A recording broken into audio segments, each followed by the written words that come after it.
Hello, ladies and gentlemen, and welcome to what I hope to be a new LP for this channel. I know I've been doing Fire Emblem, and to one particular person in particular, I've been doing another LP, and I know I have not been as effective on those as I would like. I'm sorry for that. Currently I'm sick, so I thought, what better to play than a game from my childhood?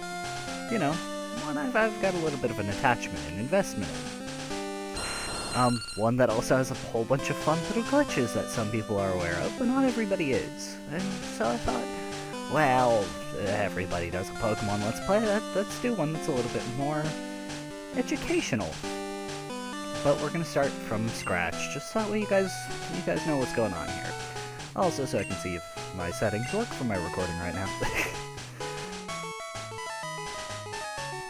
Sorry if everything went quiet there for a minute. I coughed. Of course, everybody knows this, so I'm gonna give the cliff notes for everybody who didn't grow up with Pokemon. We are a 10-year-old going on an adventure in a world where animals have evolved very weird abilities, and human beings have decided to, as always, use that to their advantage. And this is our rival. And yeah. Boop. Anyway, so that's what mankind does. They've repurposed these things. Some people use them as pets, others use them for battles. In fact, there's an entire economy based around battling these Pokemon. And everybody starts their journey of going out into the wild to hunt and capture these Pokemon at the age of 10. Because that's totally the age at which you are able to do this. You know, disbelief suspended and all that. I mean, when do you buy someone their first pet? That also being the case, when you buy somebody their first pet... Sorry, got mildly distracted there. When you buy somebody their first pet, and all animals everywhere are, you know, sort of highly destructive forces of nature, best thing to do actually is to do something similar to this.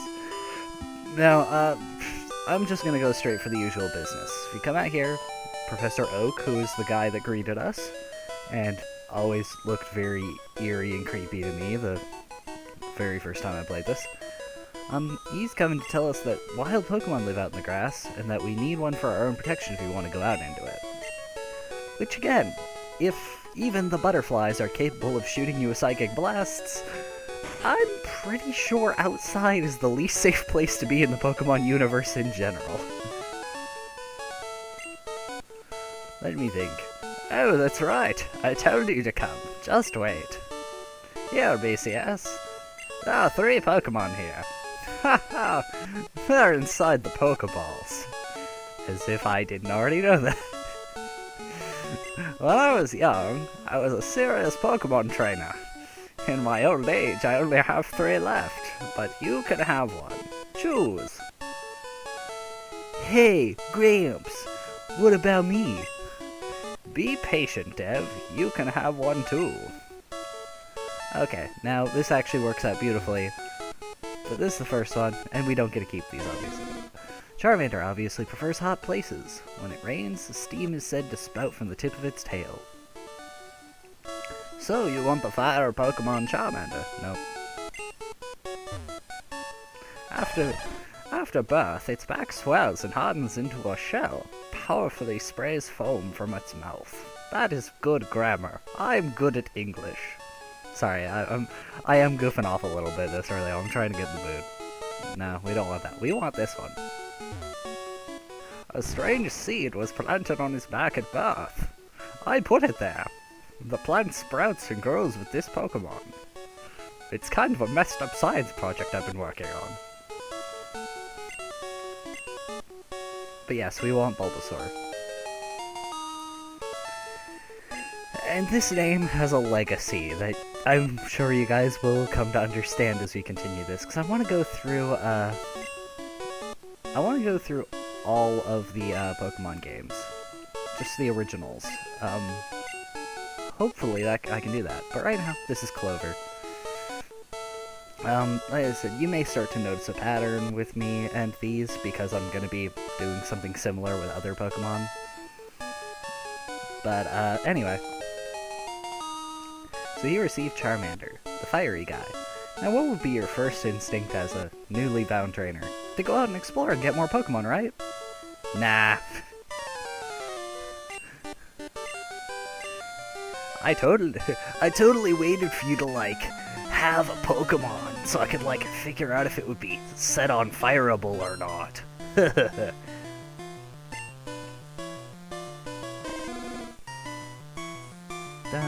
da, gonna pack your face.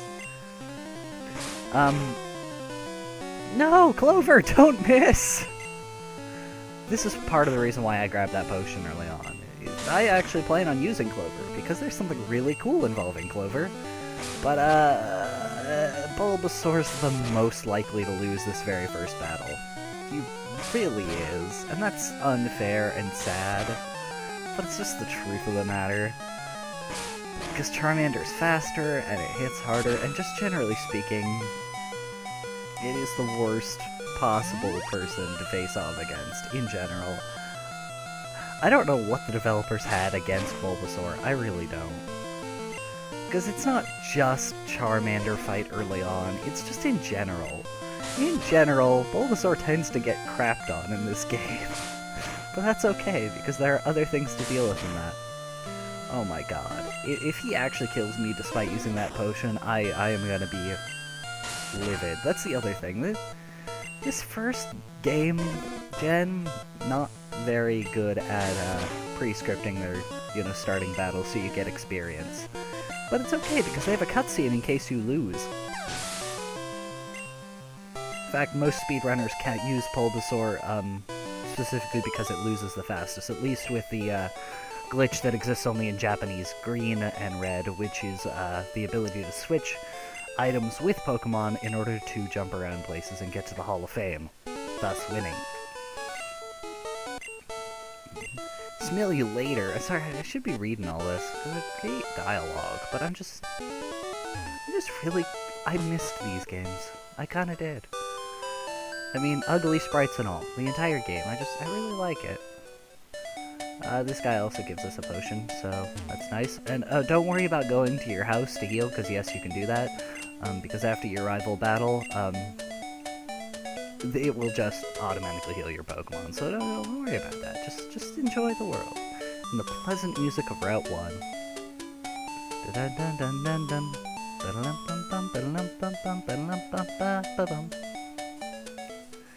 Alright, so first stop in general is to the Pokemart. Huzzah!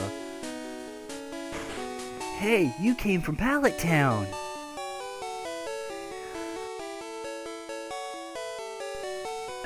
Sorry it went quiet there again. You know Professor Oak, right? His order came in. You take it to him?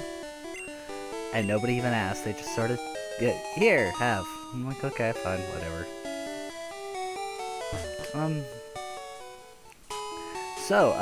The other thing that this kinda is Resobasso recently finished the Gen 3 remakes of Generation 1. And when he was in the middle of it, I was like, you know what, I wish I should do an LP of the original Gen, just because I haven't done that in a while. But if you want to go see it, I'll leave a link in the description to the first part of his playthrough. And all parts that run in parallel to this, because there's some parts to that will not be from here because of changes, but it will still be here. Another trick. If you talk to Oak from behind, your rival has to walk less steps, which will move things faster. Anyway, how's my old Pokemon? Well, it seems to like you a lot. You must be talented as a Pokemon trainer. I only walked like 100 feet both ways. What? You have something for me. BCS delivered Oak's parcel? Ah, this is the custom Pokeball I ordered. Thank you. We will get into that another time, or at least theories as to what that is. I think I know what it is, but I still don't know what it does. What did you call me for? Oh, right. I have a request of you two. On the desk there is my invention, Pokédex. It automatically records data on Pokemon you've seen or caught, except the ones you've already seen or caught. It's a high-tech encyclopedia. BCS, Dev, take these with you. BCS got Pokédex from Oak.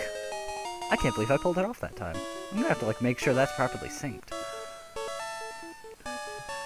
To make a complete guide on all the Pokemon in the world. That was my dream. But I'm too old. I can't do it. So I want you two to fulfill my dream for me. I'm living vicariously through two small children. Get moving, you two. This is a great undertaking in Pokemon history. And the only one in Pokemon history. Alright, Gramps, leave it all to me. BCS, I hate to say it, but I don't need you. I know, I'll borrow a town map from my sis. I'll tell her not to lend you one, BCS. Ha ha ha ha.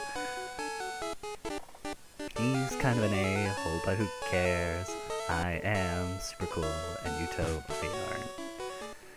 Kev, just to show that our rival isn't a complete jerk, I want you guys to pay attention. He said he was going to tell his sister not to borrow us one, but...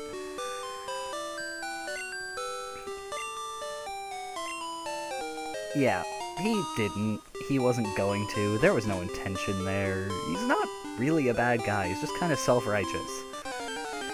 And arrogant. Oh, and, first little fun fact here. I'm gonna wait for it to actually happen, though, because it's the only thing he knows. Gust, in this game, is normal type, so I'm safe. I don't know why it's normal type, but hey, I'm safe, so I'm okay with that. Any grinding I do, I'll be doing off camera. So, after I finish this battle and get to the Pokemon Center in Viridian, I'll end the part. But I am going to be, training off camera. And I'll be training off camera for a good reason. Because there's a certain part in this that, I wanted to show off, but I will show it off when I get to it. In the meantime, I will be saving the Pokemon Center up here. Getting patched up, and I'll see you guys next time. Peace out. Dun dun dun dun.